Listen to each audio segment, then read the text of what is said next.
창세기의 말씀이 여기에서 끝이 납니다. 창세기라는 제목은 하나님의 말씀, 우리 창세기 1장 1절에 따라서 태초에 하나님이 천지를 창조하시는 거기에서 따온 이름입니다. 우리가 보통 창세라고 이야기하면 주로 피조물, 사실 인간은 조금 배제하고 이야기할 때가 많죠. 그러나 이 창세기에는 앞부분에 천지 창조의 그런 말씀이 실려 있고, 결국은 사람에 대한 이야기, 그러니까 12장 정도부터는 본격적으로 하나님이 택한 백성의 그런 이야기로 계속 이어집니다. 바로 언약의 말씀, 언약의 백성의 말씀이죠. 그리고 오늘 이제 요셉의 죽음으로, 그리고 그의 아버지 야곱의 장사, 어떻게 보면 한 시대가 저물고 또 창조로 시작하였던 그 1장이 결국은 두 죽음의 소식으로, 하나는 장사의 소식, 야곱의 장사 진행과 그리고 요셉의 죽음으로 이렇게 대미가 맞춰지는 그런 것을 볼 수가 있습니다. 바로 야곱의 장래와 요셉의 죽음 이야기를 담고 있는 오늘 50장을 통하여서는 우리가 무슨 특별한 그런 사건이라든지 그런 것보다는 하나님 앞에 조용히 이 지상의 삶이 마무리되는 그 가운데서 이제 이후의 삶을 기다리는 또 그런 우리가 소망을 맛볼 수 있는 것이 바로 50장이라고 그렇게 하겠습니다. 결국 우리에게 남는 것은 역사고 말씀입니다. 우리는 말씀을 통하여 역사를 이루시는 그런 하나님을 기억하는데요. 말씀을 통하여 천지를 지으신 분이 말씀으로 역사를 남겨주셨습니다. 저는 창세기를 50장을 마지막 이렇게 읽으면서 또 전하면서 생각드는 것은 결국 하나님께서는 역사를 남겨두시고, 그리고 하나님은 우리에게 역사를 통하여 말씀하신다. 우리가 보통 하나님의 말씀이다 이러면 진리다 이렇게 이야기하면 어떤 규범, 명령 혹은 그야말로 질서 이런 것을 생각하기 쉽습니다. 그러나 예수님께서도 이 땅에 오셔서 역사를 복음으로 주셨거든요. 십자가 역사잖아요. 성육신 역사잖아요. 그가 세리와 창기와 먹고 마신 것은 역사잖아요. 역사가 복음이란 말이에요. 그러니까 십자가 자체가 복음이란 말이에요. 십자가의 교훈이 복음이 되기도 하지만 그 캐리그마라고 하는데 그것은 어떻게 보면 좀 틀린 이야기예요. 십자가의 복음이 아니라, 십자가의 교훈이 복음이 아니라 십자가가 복음이다 이 말이에요. 십자가의 사건 자체가 복음이다 이 말이에요. 우리가 해석하지 않아도 사건 자체가, 주님께서 이 땅에 오셔서 죽었다는 사건 자체가 바로 복음이다 이 말이에요. 그것에다가 무슨 미사여구를 해서 화가가 그림을 그려야 나무가 살아있는 게 아니고, 화가가 그림을 그려야 또 자연이 아름다운 게 아니잖아요. 자연이 아름다우니 화가가 그 그림을 그려내는 것이잖아요. 마찬가지입니다. 바로 창세기는 특별히 우리에게 역사를 이렇게 전해줍니다. 그래서 우리가 구약을 보다 보면 오경이 있고 역사서가 있는데, 이 역사서는 마치 그냥 복음 혹은 하나님의 어떤 진리와는 조금 관계가 먼 그런 하나의 뭔가 우리에게 의미 부여를 기다리는 그런 말씀과 같이 여기가 쉬운데 그렇지 않습니다. 그래, 신앙생활을 하다 보면 어느 순간에는 오히려 이런 역사가 그대로 우리에게 들어오면서 뭔가 모르는 깊은 교훈으로 우리에게 다가 들어옵니다. 그게 역시 살아계신 하나님의 말씀의 작용입니다. 야곱의 장사가 우리에게 무슨 의미가 있어서 그것이 은혜로운 말씀이 되겠습니까? 그러나 오늘 여기에 장사하는 모습과 이런 모습들은 분명히 하나님께서 우리에게 언약의 말씀으로 주신 것입니다. 그래서 우리는 무엇보다도 성경을 해석하기 이전에 성경을 우리 안에 담아야 되는데, 특별히 창세기에 이런 50주를 통하여 우리가 말씀을 나누고, 거의 우리 교회가 설립하면서부터 이 창세기의 말씀은 어김없이 증거가 됐잖아요. 우리 교회의 역사와 같이 가는 것이 바로 이 창세기 50장의 설교인데요. 오늘 말씀에서 특별히 제가 그런 것을 감회를 가져봅니다.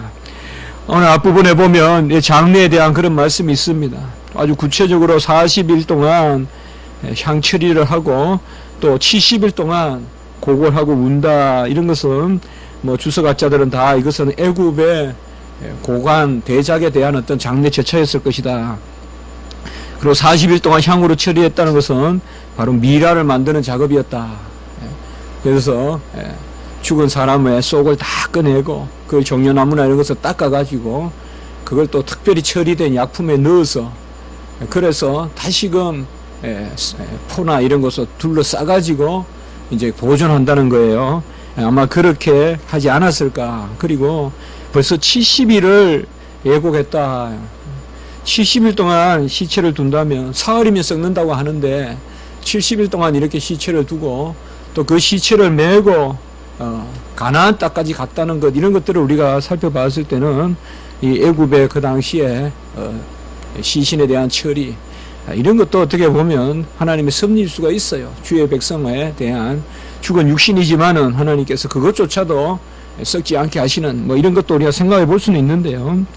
어쨌든 이 장례식을 통하여서 아주 전체 애굽이 눈물을 흘리고 같이 애곡하는 이런 모습을 볼 수가 있습니다.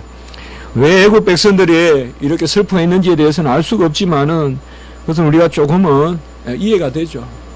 제가 애굽에서 유학할 때 하란 쪽에 그때 학회인가 이런 데서 가보니까 필수 코스가 있더구만요. 히딩크 고향을 가보더구만요.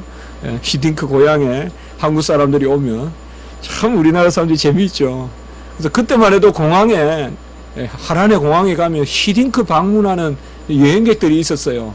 히딩크 탄생지 그런 걸 가는데 뭐 히딩크가 난 곳이 우리가 무슨 관계가 있겠어요. 또 그곳에 간다고 히딩크가 있는 것도 아니고 그런데 왜 가느냐. 그럼 워낙 히딩크가 우리 한국 사람들에게 좋은 영향을 끼쳤겠죠. 뭐 그거야 우리가 다 말하기는 그렇지만 그래도 한국 우리 사람들에게 좋은 그런 희망을 주고 또 축구 대표를 그렇게 잘 조직적으로 해서 세계에 우리를 알리는 그런 좀 전령의 역할을 했겠죠. 뭐 요셉도 그렇지 않겠어요.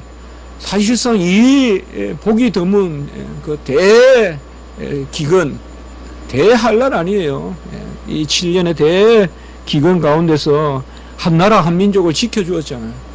전부 다 모든 사람들이 못 살겠다 하는데 더 이 나라는 더 공고해지고 더 오히려 곳간을 열어서 빌려주는 가나안 땅에서도 빌리러 오고 이런 것을 봤을 때는 사람들이 존경하지 않을 수가 없죠. 그래서 어쨌든 그런 그 장례식이 있었습니다. 칼빈의 주석을 보니까 재미있는 말이 있더라고요. 장례가 지나치면 장례의 슬픔이 지나치면 전쟁을 낳는다. 이런 말이 있더라고요. 그 제가 무슨 말인지 몰라도 이해는 돼요. 이 장례 때는 저도 우리 아버지 어머니 이렇게 돌아가셨는데 어머니 돌아가실 때는 제가 미국에 있었고 근데 엄마 참 울기만 했고 어머니 돌아가시는데 유학에서 그 당시에는 우리가 3층 집인데 그것도 학교에서 그냥 집을 줘서 거기 집이 3층짜리였어요. 그게 이제 기숙사에 있었는데 거기 그냥 지하에 가면 론더리 그냥 빨리 하는 데인데 거기에 앉아서 그냥 하염없이 눈물을 흘리고 밤에 되면 이제 아무도 사람이 안 보이니까 설금 나와가지고는 달만 보고 있는 거예요. 달을 보니까 돌아가신 어머니와 어떤 그런 공유되는 것들이 많이 있더라고요.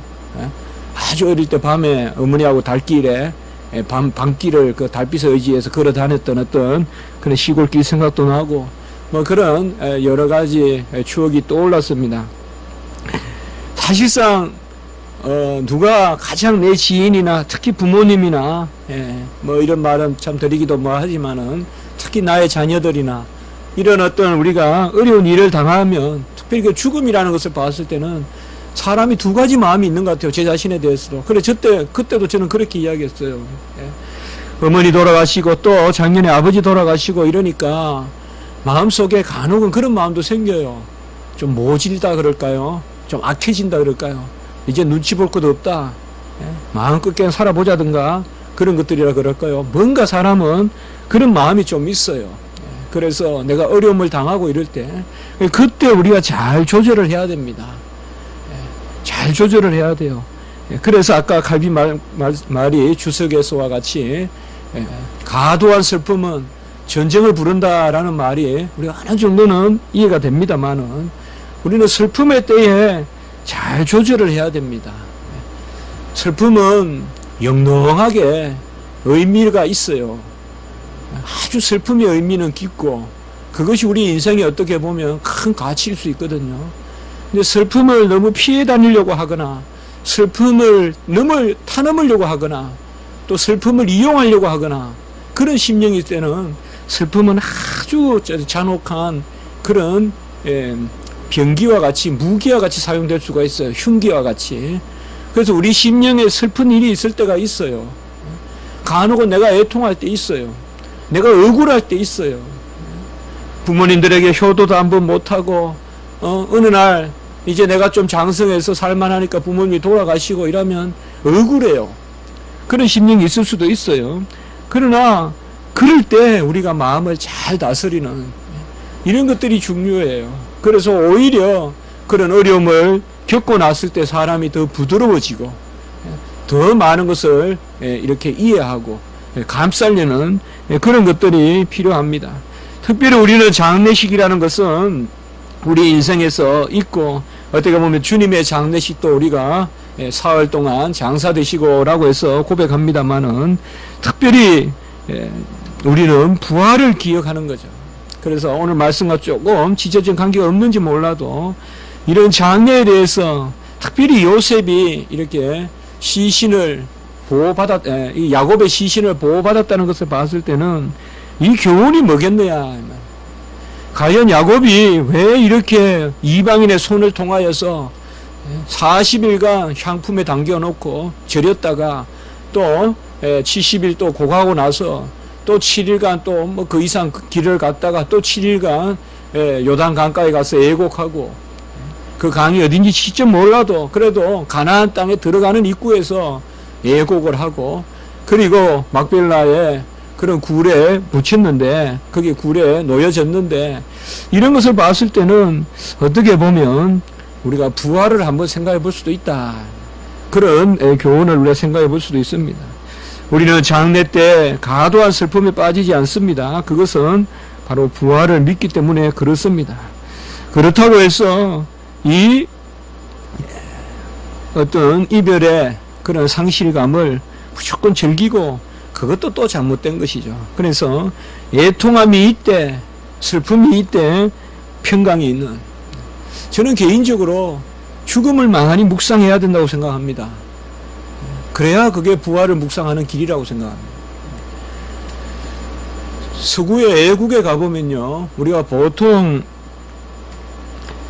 우리는 주로 이제 수련회 간다. 그럼 어느 기도원 가잖아요, 요새. 그러면 뭐 기도원에 대체로 새로 지었고 뭐 이렇잖아요. 근데 외국에서 이제 우리가 성도들하고 같이 뭐 하루 이틀을 어떻게 우리가 말씀도 나누고 한번 나갔다 옵시다 하면 주로 수도원 이런 데가 많아요. 옛날에 수도원 했던 데 이런 데. 그런 데를 외국 사람들은 워낙 돌로 건물을 지어서 겉에는 보면 고풍스럽지만 안에는 완전히 리모델링 해가지고 이제 거기서 사람들이 거하고 하는데 참 좋습니다. 가보면. 제가 수도원이나 이런 데 가서 다른 것은 제가 기억나는 게 별로 없는데 이 해골을 묵상하더라고요. 해골. 그러니까 뼈를 가지고 묵상하는 거예요. 뼈를 가지고. 이게 무슨 아주 그냥 생경하다, 뭐 그로테스크하다 그런 생각도 들지만은 그래도 또 일견 와닿는 그런 점이 있더라고요. 어떻게 보면 죽음이라는 것은 누구에게나 오는 거예요. 삶은 정했다고 했잖아요. 주님께서 연한을 정하시고 한 번 죽는 것은 정한 것이요 라고 했으면 그것은 누구에게나 다 다가오는 것이거든요. 사실상 이 삶의 의미와 삶의 평강 그리고 삶의 어떤 균형 잡힌 그런 모습은 죽음에 대한 깊은 묵상 가운데서 온다라고 생각해도 과언이 아닌 것 같습니다. 죽음을 피할 필요가 없고 죽음에 대한 것을 절대적으로 우리가 의미를 생각해야 됩니다. 왜요?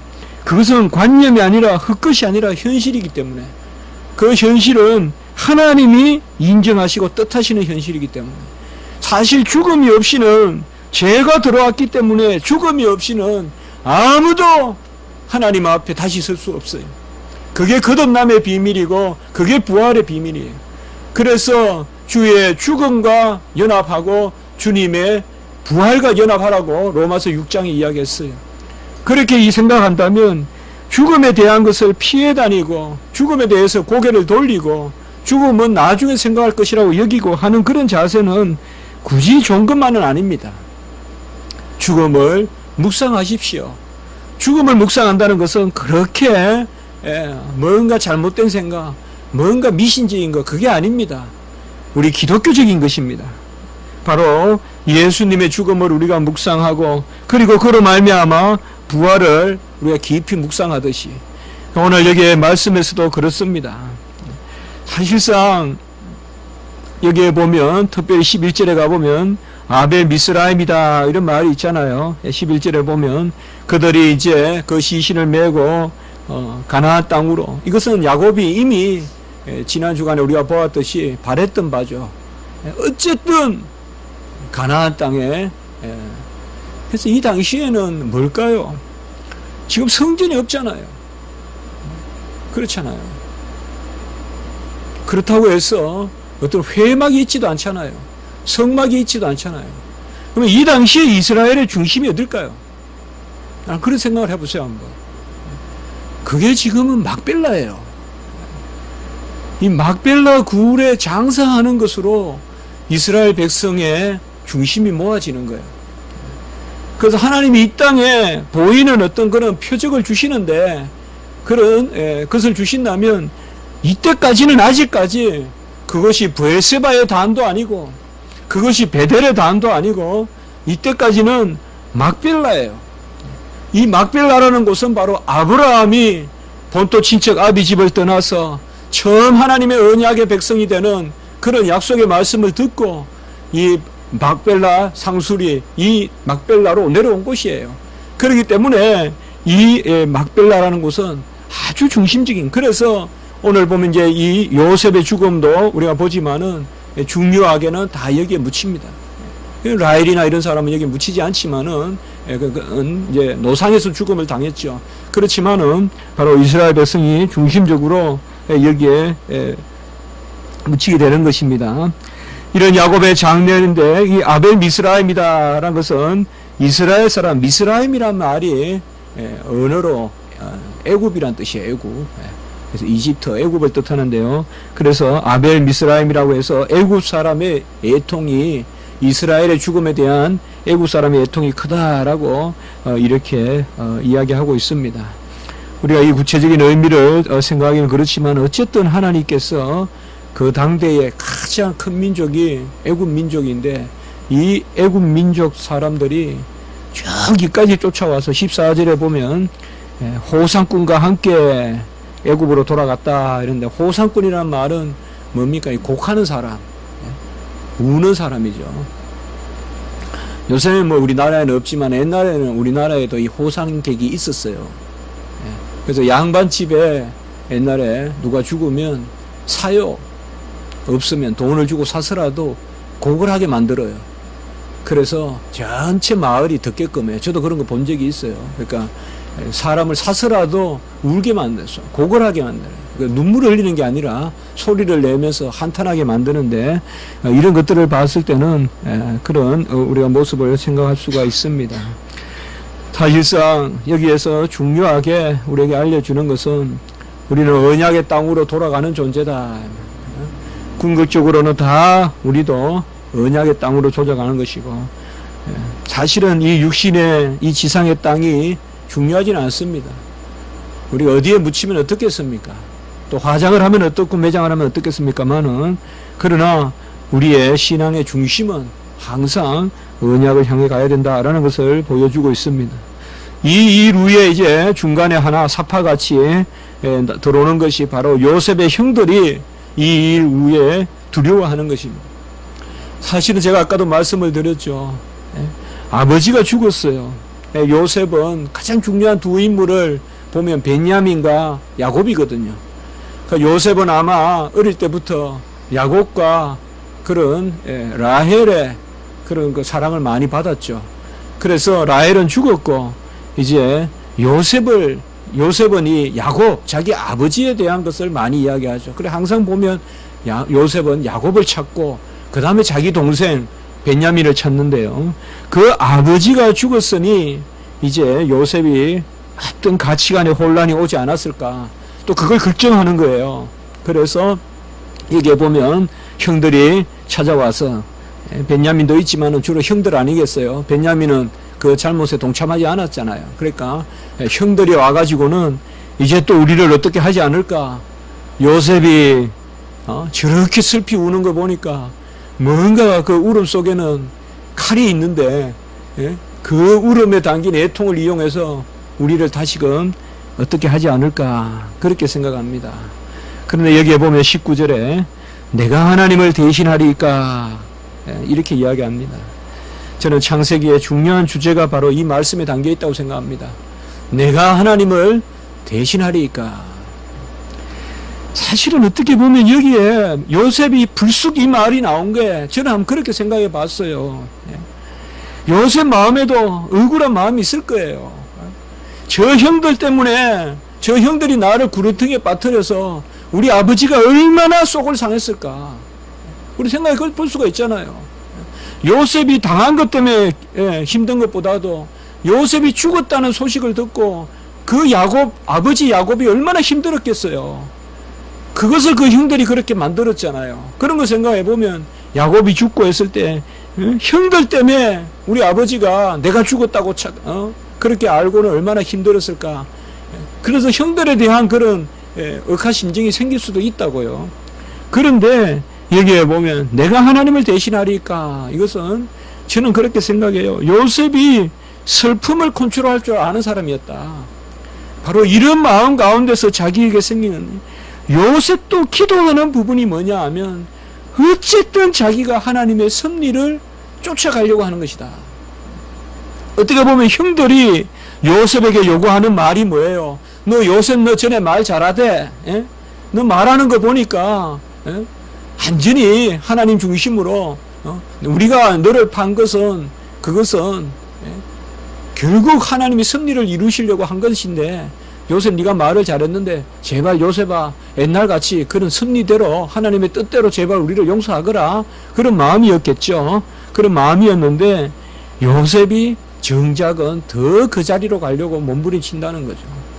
사실은 주의 종들은요, 억울한 일을 당하면 더 섭리를 붙들고 눈물을 흘리면서 더 그쪽으로 가야 돼요. 내가 억울한 일을 당했으니까 보고 간다는 마음으로 나서서는 안 된다 이 말이에요. 어떤 일을 당하여도, 진짜 어떤 일을 당하여도 기도하시고, 어떤 일을 당하여도 그것을 기도와 말씀으로 거룩하게 바꿔야 돼요. 말씀과 기도로 거룩해진다고 했는데 어떤 일이든 그것을 환원시켜야 돼요. 처음에 한두 번 화날 수도 있어요. 처음에 무슨 일이 있을 때 혈기가 생길 수도 있어요. 그러나 궁극적으로는 뭐예요? 그것을 분함을 평강으로, 분노를 축복으로 바꿀 수 있어야 돼요. 그렇게 바꿀 수 있어야 우리에게 유익한 것입니다. 제가 가족의 의미를 한번 생각해 봤습니다. 이게 말이 될지 몰라도 가족은 끝내는 아름다운 것만 기억한다. 이렇게 한번 생각해 봤어요. 세상 사람들은 끝내는 슬픈 일, 억울한 일만 기억한다면 가족은 끝내는 아름다운 일만 기억한다. 제가 생각해 보니까 그래요. 부모님에 대한 것은 아름다운 기억만 남아있어요. 다른 것은 다 잊어버려요. 그래서 이게 가족이구나 하는 그런 생각을 해봤습니다.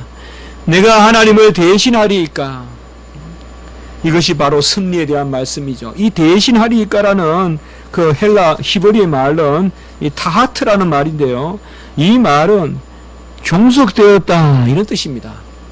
그러니까 하나님의 말씀, 하나님에게 내가 종속되었다. 그러니까 내가 하나님을 대신하리까, 이 말은 내가 하나님께 속하였다. 그래서 20절에 다시 한번 요셉의 신앙이 고백됩니다. 당신들은 나를 해하려 하였으나 하나님은 그것을 선으로 바꾸사 오늘과 같이 많은 백성의 생명을 구원하게 하시려 하셨다라고 이렇게 말씀하고 있습니다. 여기에 바로 예수 그리스도의 대속의 원리가 있죠. 십자가의 원리가 있죠. 너희들은 나를 죽이려고 했지만 결국은 아버지 하나님이, 하늘에 계신 아버지가 이 십자가를 통하여 너희들을 용서하고자 하셨다. 여기에 십자가에 어떻게 보면 역설이 있어요. 십자가에 역설이 있단 말이에요. 너희들은 온갖 것으로 나를 죽이려고 했지만, 예수님을 죽이려고 했지만 위에 계신 아버지는 너희들의 그 분노를 사용해서 나를 죽게 만듦으로 궁극적으로 너희들의 생명을 구원하러 하셨다. 여기 보면 많은 백성의 생명이죠. 이 말은 신약에 오면 꼭 구원론에 사용하는 말이에요. 예수님에게 많은 사람들을 구원하려 하십니다. 꼭 예수님께 사용하는 말이에요. 여기에서 우리는 20절에서 이미 창세기에 나오는 우리 주님의 대속적인 구원의 섭리를 볼 수가 있어요.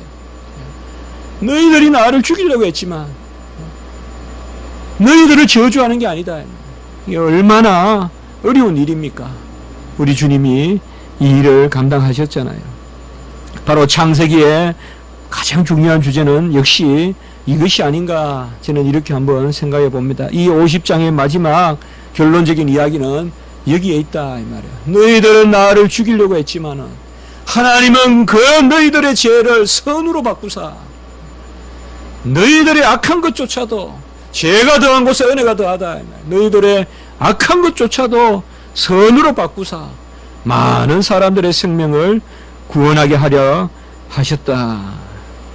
우리가 화낼 거 다 화내고 성낼 거 다 화내고 답답하면 다 표현하면 하나님의 은혜가 어디 있겠습니까? 어디에서 하나님의 살아계심을 확인하겠습니까?